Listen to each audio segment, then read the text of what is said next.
L'idée du LAM, c'est réunir dans une seule et même structure les principales composantes de l'art des 20 et 21e siècles.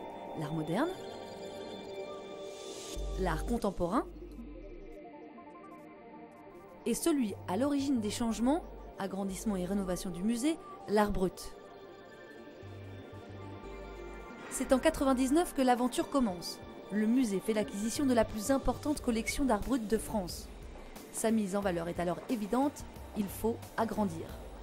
Et c'est après être passé devant les œuvres de Dubuffet, inventeur de l'expression art brut, qu'on franchit cette ligne. Frontière entre l'ancien musée conçu par Simonet et l'extension de l'architecte Manuel Gautran.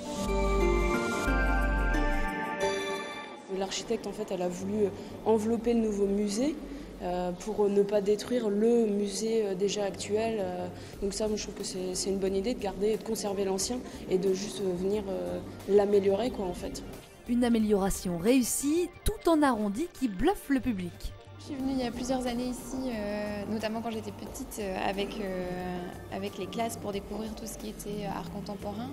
Et aujourd'hui, je suis très heureuse de redécouvrir l'espace, enrichi d'œuvres que je ne soupçonnais pas, tout ce qui était art brut, et qui pour moi est une découverte, puisque je ne connaissais pas du tout ce mouvement-là avant. Avec les nouveaux bâtiments qui étaient très jolis, très aérés, très lumineux. Une lumière naturelle choisie pour souligner l'harmonie et la sobriété des espaces. Le pari est donc réussi pour le LAM, il plaît. Même Philippe, qui passe pour la première fois de sa vie la porte d'un musée, peut-être a-t-il aperçu de la lumière, paraît conquis.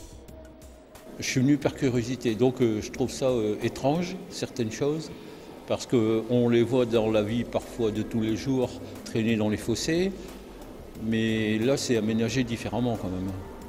Et ça peut représenter quelque chose de beau, effectivement, dans la façon dont c'est aménagé.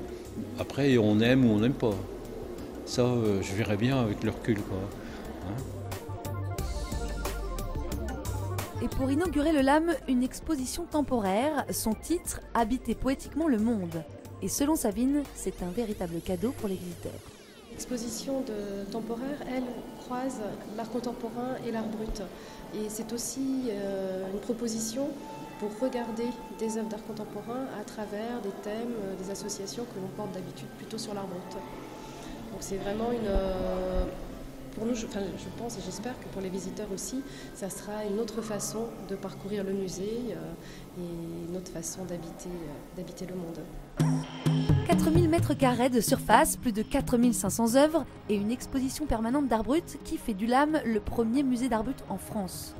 Après 4 ans d'attente, le LAM peut se vanter de faire partie des plus grands musées d'art moderne occidentaux. Il ne reste plus qu'à le faire savoir.